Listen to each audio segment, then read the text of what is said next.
ഹിന്ദു വിശ്വാസികളിൽ ബഹുഭൂരിപക്ഷവും ക്ഷേത്രാരാധനയുമായി ബന്ധപ്പെട്ട ക്ഷേത്രവിശ്വാസികളുമാണ്.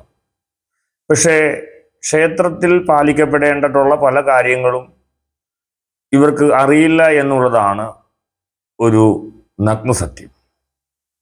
ഓരോ ക്ഷേത്രത്തിനും ആ ക്ഷേത്രത്തിൻ്റെ ഐതിഹ്യവും ആ ക്ഷേത്രത്തിൻ്റെ പൗരാണികമായിട്ടുള്ള വിശ്വാസവുമായി ബന്ധപ്പെട്ട് ചില ചിട്ടവട്ടങ്ങളും ആചാരങ്ങളും അനുഷ്ഠാന പദ്ധതികളും നിലനിൽക്കുന്നുണ്ട്. അപ്പോൾ ക്ഷേത്രവിശ്വാസികളായിട്ടുള്ള ഓരോ ആളുകളും അതാത് ക്ഷേത്രങ്ങളിൽ പോകുമ്പോൾ അവിടുത്തെ വിശ്വാസ പ്രമാണങ്ങളെക്കുറിച്ച് അറിവുള്ളവരും അത് പാലിക്കാൻ ബാധ്യസ്ഥരുമാണ്. മാന്യ പ്രേക്ഷകർക്ക് ശാക്തേയ മാന്ത്രിക പീഠത്തിൻ്റെ പുതിയൊരു അധ്യായത്തിലേക്ക് ഹാർദമായ സ്വാഗതം. ഈ ഒരു ചാനൽ ആദ്യമായിട്ട് കാണുകയാണെങ്കിൽ തീർച്ചയായും നിങ്ങൾ സബ്സ്ക്രൈബ് ചെയ്യണം. ജ്യോതിഷം, മാന്ത്രികം, താന്ത്രികം, ആരാധന തുടങ്ങിയ എല്ലാ വിഷയത്തെക്കുറിച്ചും ഉള്ള നിങ്ങളുടെ സംശയങ്ങൾ ചോദിക്കാനുള്ള ഒരു ഇടം കൂടിയാണത്. അതുകൊണ്ട് തന്നെ ഇത് നിങ്ങളുടെ കൂടെ ചാനലാണ് എന്ന് പറഞ്ഞുകൊണ്ട് നമുക്ക് ഇന്നത്തെ അധ്യായത്തിലേക്ക് കടക്കാം. ക്ഷേത്രം എന്ന് പറയുന്നത് ദേവശരീരമാണ്. മനുഷ്യന്റെ ശരീരം പോലെ തന്നെ ഭഗവാന്റെ ശരീരമാണ് ക്ഷേത്രം. അതുകൊണ്ട് തന്നെ ആ ക്ഷേത്രത്തിന്റെ പുറം മതിൽ അഥവാ അതിൻ്റെ നമ്മൾ കയറി ചെല്ലുന്ന കോട്ട അല്ലെങ്കിൽ അതിൻ്റെ പുറം വാതിൽ എന്ന് പറയുന്നത് ഭഗവാന്റെ പാദമായിട്ടാണ് സങ്കല്പിക്കുന്നത്. അപ്പോൾ ഭഗവാന്റെ സ്ഥൂല ശരീരമാണ് ക്ഷേത്രം. നമ്മൾക്ക് നമ്മുടെ ശരീരമായിട്ടുള്ള സ്ഥൂല ശരീരം ഉള്ളതുപോലെ തന്നെ ഭഗവാന്റെ സ്ഥൂല ശരീരമാണ് ക്ഷേത്രം. ആ ക്ഷേത്രത്തിൻ്റെ നാൽമതിൽക്കെട്ടിനുള്ളിലേക്ക് നമ്മൾ പ്രവേശിക്കുന്നതോടുകൂടി ക്ഷേത്രത്തിൽ ഭഗവാന്റെ സ്ഥൂല ശരീരത്തിലേക്ക് മനുഷ്യന്റെ സ്ഥൂല ശരീരമായ അല്ല ഭക്തന്റെ സ്ഥൂല ശരീരം പ്രവർത്തിച്ച് മനുഷ്യ ശരീരവും ദേവശരീരവും തമ്മിൽ ഒന്നായി ചേരുന്ന ഒരു മഹനീയമായ അനിർവചനീയമായിട്ടുള്ള ഒരു സന്ദർഭമാണ് ക്ഷേത്ര ദർശനം എന്ന് പറയുന്നത്.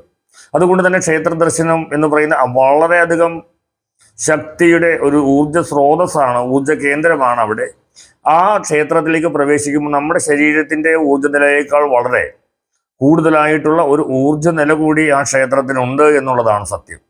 അതുകൊണ്ടാണ് നമ്മൾ അവിടെ കടമ്പോൾ ആ ഊർജ്ജ നിലയ്ക്ക്, ആ ഊർജ്ജ പ്രവാഹത്തിന് ഭംഗം വരാതെ, ഭഗവാന്റെ ചൈതന്യത്തിന് യാതൊരു വിധത്തിലുള്ള കോട്ടവും വരാത്ത രീതിയിലാണ് നമ്മൾ പ്രവേശിക്കാനെന്ന് ഓരോ ക്ഷേത്രത്തിലും നിഷ്കർഷിക്കപ്പെട്ടിട്ടുള്ളത്.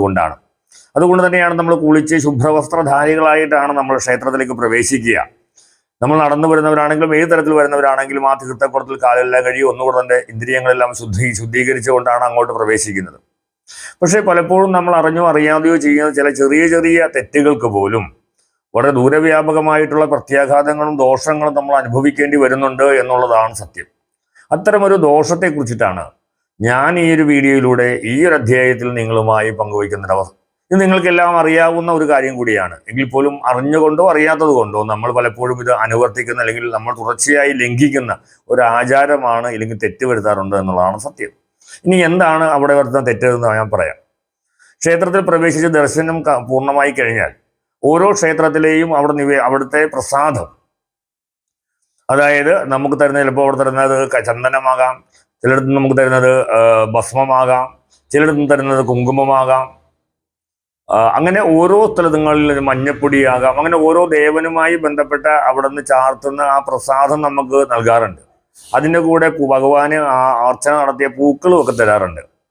അപ്പൊ ഇതെല്ലാം നമ്മൾ, അതുപോലെ തീർത്ഥം തരാറുണ്ട്. ഇതെല്ലാം നമ്മൾ വാങ്ങിയതിന് ശേഷം, നമ്മൾ ഉപയോഗിച്ചതിന് ശേഷം നമ്മൾ ചെയ്യുന്ന ഒരു വലിയൊരു അപരാധമുണ്ട്. അതെന്താന്ന് വെച്ചാൽ നമ്മൾ അത് തിരികെ കൊണ്ടുവരാനായിട്ട് നമുക്ക് സാധിക്കില്ല എന്നുള്ളത് കൊണ്ടും നമ്മളത് ആ ഭിത്തിയിലോ തൂണിലോ തേച്ചു വയ്ക്കുന്നു എന്നുള്ളതാണ് ഏറ്റവും വലിയ തെറ്റ്. ഏത് ക്ഷേത്രത്തിന്റെ ഉള്ളിൽ കടന്നു ചെന്നാലും ആ ക്ഷേത്രത്തിന്റെ ഭിത്തികളും തൂണുകളും എല്ലാം അവിടെ കൊടുത്ത പ്രസാദത്തിന്റെ ബാക്കി പത്രമായിട്ട് അവിടെ അങ്ങനെ കാണാൻ സാധിക്കും നമുക്ക്. ഭസ്മമായിട്ടുള്ള ശിവക്ഷേത്രത്തിലാണെങ്കിൽ ഭസ്മം തേച്ച് വെച്ചിട്ടുണ്ടാകാം. അതുപോലെ തന്നെ ചന്ദനം കൊടുക്കുന്നതാണെങ്കിൽ ചന്ദനം നമ്മുടെ ഭിത്തിയിലൊക്കെ തേച്ച് വെച്ചിട്ടുണ്ടാകാം. അങ്ങനെ നമ്മൾ അറിഞ്ഞോ അറിയാതെ ചെയ്യുന്നൊരു വലിയൊരു തെറ്റിന് നമ്മുടെ ജീവിതം കൊണ്ട് തന്നെ നമ്മൾ അതിന് പകരം കൊടുക്കേണ്ടതായിട്ട് വരുന്നു എന്നുള്ളതാണ് സത്യം.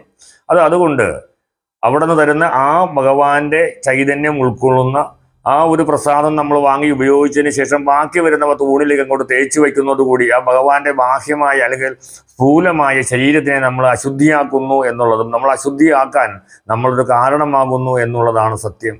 അപ്പോൾ അങ്ങനെ ചെയ്യാതിരിക്കുക എന്നുള്ളതാണ് പ്രധാനമായിട്ടും നോക്കേണ്ടത്. ഒരു കാരണവശാലും അവിടെ നിന്ന് തരുന്ന ഒരു പൂക്കളോ അതുപോലെ തന്നെ ഒന്നും ആ ക്ഷേത്രത്തിന്റെ മതിലിനകത്ത് പോലും നമ്മൾ നിക്ഷേപിക്കുകയോ കളയുകയോ ചെയ്യാതെ നമുക്കത് ശുദ്ധമായ വേറെ എവിടെയെങ്കിലും നമുക്ക് അത് കൊണ്ടുവന്ന് വയ്ക്കാം, അല്ലെങ്കിൽ മാറ്റി വയ്ക്കാം എന്നുള്ളതാണ്. ഒരു കാരണവശാലും ക്ഷേത്രത്തിന്റെ ഒരു ഭാഗത്തും ചെയ്യരുത്. കാരണം നമ്മൾ തൊട്ട് കഴിഞ്ഞാൽ പിന്നെ അത് അശുദ്ധിയായി, ആ അശുദ്ധിയായ വസ്തു ഭഗവാന്റെ ദേഹത്ത് തന്നെ തേച്ച് വയ്ക്കുന്നതിന്റെ ആ ഒരു നിരർത്ഥകത എന്താണെന്ന് നമ്മൾ വളരെ ഒന്ന് ആലോചിക്കുന്നത് നല്ലതാണ്. അങ്ങനെ ചെയ്യുന്നതോടുകൂടി നമുക്ക് തന്നെ നമ്മുടെ ശരീരത്തിൽ ചെയ്യുന്ന നമ്മൾ ഏറ്റവും വലിയൊരു പാപകർമ്മമായിട്ട് വരുന്നു. അങ്ങനെ ക്ഷേത്രത്തിൽ നിന്ന് നമ്മൾ നേടുന്ന പുണ്യം ആ ചെയ്യുന്ന ഒരൊറ്റ പാപകർമ്മം കൊണ്ട് തന്നെ നമുക്ക് നഷ്ടപ്പെട്ടു പോകുന്നു എന്ന് പറഞ്ഞുകൊണ്ട്, ഇനിയെങ്കിലും നിങ്ങൾ ക്ഷേത്രത്തിൽ പോകുമ്പോൾ ഈ കാര്യങ്ങൾ ശ്രദ്ധിക്കുമെന്ന് പറഞ്ഞുകൊണ്ട് നിർത്തുന്നു. നമസ്തേ.